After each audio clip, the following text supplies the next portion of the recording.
Okay guys, welcome back to Libertas Trading and welcome to the New Zealand Labour Data preview for the 4th of November 2025. So just before we get into the juicy stuff, let's quickly talk about the timing of this print, which comes out at 21:45 UK time, which is actually 15 minutes before the twilight hour. So for anyone who doesn't know what the twilight hour is, it's basically the time in between the New York close and the Tokyo Open, where liquidity is extremely low and spreads are ridiculously high. So for me, this is like a bit of a danger zone. If I got any trades open with which are close to their stops, if I'm looking at trading events, I'm always really careful about trading during this time, and I'll quickly show you why now. So these are a couple of screenshots I took last night from one of my trading accounts. So if we just focus on the Aussie Kiwi here, so this first screenshot is from 2 minutes to 11, which is 2 minutes to 10 UK time. So I'm currently in Switzerland right now. So it's 2 minutes to 10 UK time, so 2 minutes before the twilight hour. And as you can see here, we got a 1.4 pip spread between the bid and the ask. If we fast forward 3 minutes later, we've got 40 pip spread. So just put that into context. If you entered at 2 minutes to 11 or 2 minutes to 10 UK time, sorry, and you bought the Aussie Kiwi at 1.1457 and you had a 23 pip stop loss, and price remained the same for 3 minutes, you're getting stopped out. Like that's how important it is just to be mindful of this stuff. So I know it sounds simple and a lot of you are probably thinking, yeah, we know this is basic, but I've had times in the past, once I was in Sri Lanka for the RBNZ decision, I got absolutely shafted. And another time was for, I think it was either quarterly CPI or quarterly jobs data when I was living in New Zealand a couple of years ago. And I just didn't prepare for the data. You know, the time zones confused me. I didn't really know when the twilight hour was. And I got absolutely shafted again. So always really important to be mindful of this. You know, even like entering at 9:45 tonight, just be mindful of the spreads, especially around like holiday conditions. So anytime around Christmas, you know, the summer months, if we got sort of an Easter Monday or if we got a bank holiday coming up in the UK or anything like that, just be really mindful of the spreads, especially trading New Zealand data. So that's the boring stuff out the way. Let's get back into it. So where are we at for the New Zealand economy at the moment? So it hasn't been great. And as you can see from this equally weighted index here on the weekly chart, you know, just the last few years, we've had low growth, we've had recessions, we've had inflation's been coming down fast. I think we had 300 basis points of cuts. Yeah, we've had 300 basis points of cuts in the last couple of years. We've had labour data, which isn't great. I mean, the Royal Reserve Bank of New Zealand have said that labour data should be turning after this print, but labour data has been really bad. We've had inflation, so inflation's a bit higher now. It's back at the top of the 1 to 3% target range, but we've had tradables inflation, which keeps moving lower and lower, which I'm sure the RBNZ are buzzing about. So yeah, it's been a pretty tough time for the New Zealand dollar recently. And we do have an 89% chance of a cut at the end of the year, but you know, this will probably mark the last cut of the cycle.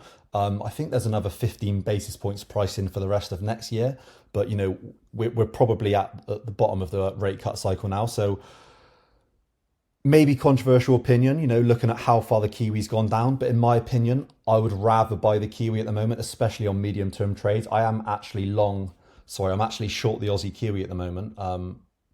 Let's have a little look at where we are. So I'm actually short from this level up here.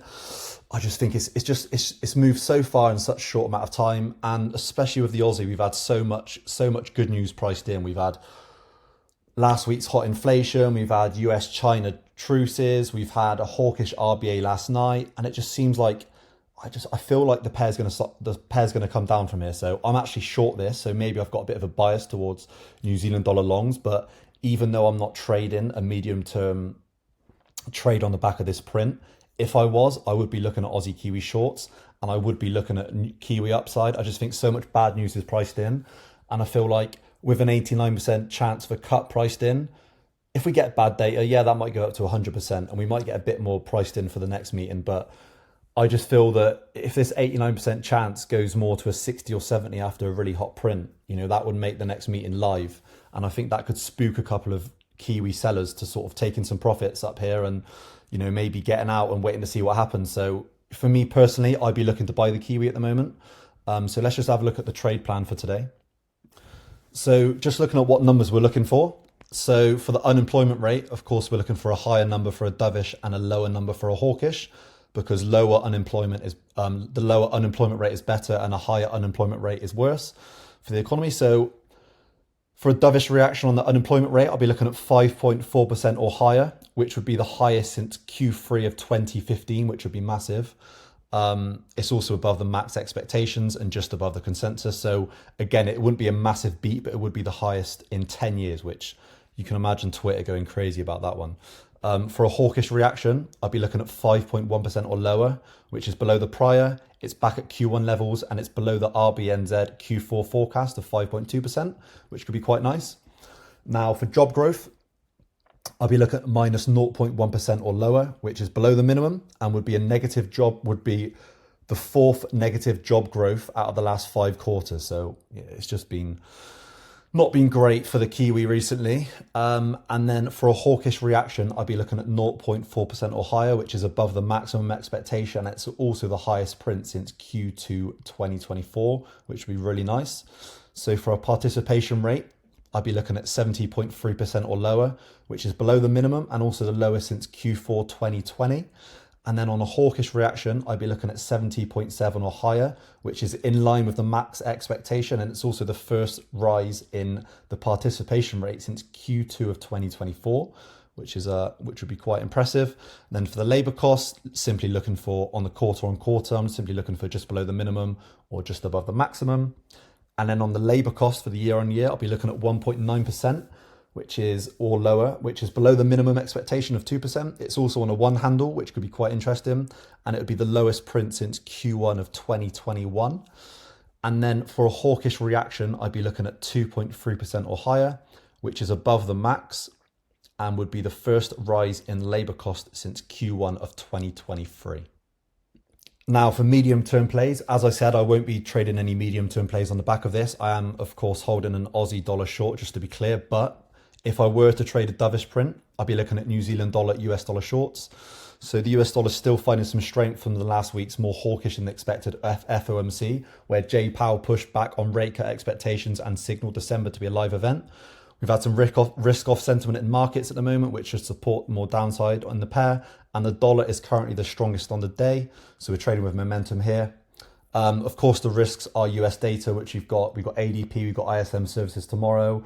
That's it, I think. Yeah, that's it for US data, but they're the risks on this one. And then we've also got some seasonal risk on. So, and we've got earnings at the moment. So if we do find some risk on in markets, that could be a bit of a risk. So just looking at the New Zealand dollar, US dollar chart. Yeah, the Kiwi's just getting smashed and it looks like we're in a bit of open air here till about that 55 cent level. So, if you're confident on dollar strength, maybe looking at targets around this like 55 level, 55.50 maybe could be quite nice. It just looks like we've got room to fall here. So yeah, really encouraging looking at this pair for any dollar bulls. So head into a hawkish print, which would be my preferred trade if I were to be trading the medium term print on this one. I'll be looking at pound Kiwi shorts. So it's one of the more risk neutral pairs. 1 second, just change that. Oh, I'll change that later. One of the more risk neutral pairs. So as immune as possible from any swings in risk. We've had pound data, which has been pretty weak. And there's a real risk for a more dovish than expected Bank of England Thursday. We've got upcoming budget fears for the UK, a negative driver for the pound. So there's nothing special technically, but the pound is one of the weakest currencies on the session at the time of recording. So let's quickly have a look at the pound Kiwi chart. So yeah, again, nothing special here. We're sort of in no man's land, but I'll be looking at getting short here, maybe taking some profits on this trend line, maybe this level here where we've seen a bit of resistance and then come support twice. So maybe around this moving average level as well could be quite nice place to take profits. And then for a final play, which I spoke about before, which is the trade I'm in, is Aussie Kiwi short. So just to go over that again. So this is actually the purest rates play for the New Zealand dollar. So I usually trade the Aussie Kiwi on a beat or a miss on this one. And it's also the pair at huge resistance going back to September 2022. So we've had some really hawkish news coming out of the Aussie with a more hawkish RBA, inflation coming in hot last Wednesday, and the US-China trade war de-escalations. And the Aussie hasn't really gone anywhere on an index level. So just to show you that quickly. So yeah, here's the Aussie on an index level, and we've had all this good news, and we haven't really moved anywhere since sort of September time. So yeah, good news, bad price action for the Aussie, and I quite like Aussie downside, so that's what I'd be looking at. And yeah, as I said, a lot of the upside in the pair has been driven purely by New Zealand dollar weakness, so a big beat in the data could see some really nice downside in the pair. Looking at scalping plays, which is my preferred play here. So of course, as always, depending on which one is the strongest at the time of trading and preferring to sell a pair over buy a pair, I'll be waiting for 10 to 20 seconds for an entry on this one. So I'll be looking at Aussie Kiwi, either way with a 12 pip target. I'll be looking at the New Zealand dollar Kiwi, either way of a 12 pip target, and then the Euro New Zealand, either way of a 35 pip target. So I'll be sticking to scalps on this one again, just due to past reactions and the twilight hours spreads, where for me holding a large position with low liquidity is far too risky. So we spoke about this. Just to show you some past reactions, which is why I'm a little bit more cautious on trading this one today. And I will be keeping my position, my risk size about half what it normally would be. So it's a difficult one when you get quarterly data because you don't really have many examples to go by. So I've only got 2 examples and I looked all the way back till 2023. So one of the examples was the 6th of August 2024, where we had, the unemployment rate came in a bit lower. We had the employment change, which came in really hot, and then labour costs came in pretty hot as well. So it wasn't the best print. And it did trade quite nicely, but we didn't really see a massive move. So if we just zoom out on the charts a little bit on this one, this is now the 1 minute chart. So from the same 6th of August, you can see, we peaked after about 4 minutes and then we basically completely reversed. So if we do reverse up around here, so I'm not sure what country I was in at this time, but we're still in twilight hour here. So if you get into this trade and you've got to stop at entry level and we're now at 109.20 and there's a 25 pip spread, you're getting stopped out around here. So again, another reason why I'm reducing my risk on this one, and another reason why I'm just purely scalping this one. And then just go into another reaction we had. So this is the 6th of Feb 2024. Sizable beat in the unemployment rate. Employment change came in solid. The labour cost, this is basically a perfect print. And, just looking at the price action here, how choppy it was. Again, with the twilight hour spreads, there's a chance you're getting stopped out here. So would have been nice to scalp. Also, just looking at the 5-second chart to show you how it can be preferential to wait for an entry on this one. Just looking at the price action here, how messy it was. I don't want to be risking the amount I'm going to be risking tonight and getting stung with this. So I will be waiting for it to calm down a little bit. I will be probably waiting between 15 and 20 seconds for an entry, which in this example, I would have got shafted. In the previous example, I would have done okay. I feel like this is a bit of an anomaly, so I'm not taking this one as seriously as the last print in August.